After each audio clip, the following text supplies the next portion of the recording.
আসলেই রঘুর মুড়ে আসলে যে কোম্পানির মালিক আসবে বা যে কোম্পানির সদস্য আসবে তাকে হাড় গোহাড় করে পিটবো, পিটে তারপর কোনো হিসাব। হ্যাঁ, বুঝতে তো পারেছেন ভাই, এখন পকেটে যদি চারের নাও না থাকে তা আপনাকে কি রিচার্জ দিবে আপনার আপনার কোম্পানি?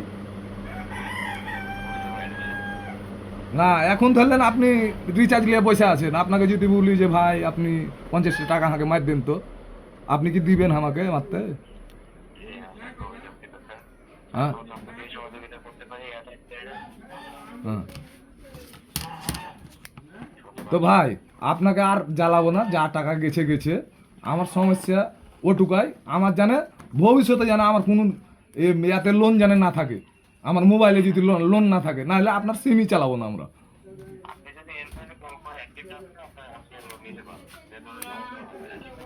হ্যাঁ।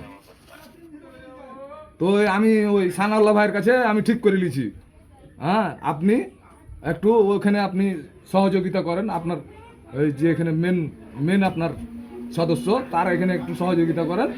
আমি সানাউল্লাহ ভাইয়ের কাছে আমি ঠিক করে নিয়েছি, কিন্তু এর পরবর্তী যদি আপনারা ওই টাকা কাটেলেন, আসলেই রঘুর মুড়ে আসলে যে কোম্পানির মালিক আসবে বা যে কোম্পানির সদস্য আসবে তাকে হাড় গোহাড় করে পিটবো, পিটে তারপর কোনো হিসাব। জেলখানা যাবো না যেমন তাই করবো, কিন্তু তোমার কোম্পানির লোককে পিঠে হাড্ডি ভাঙে তারপর পেঠাবো।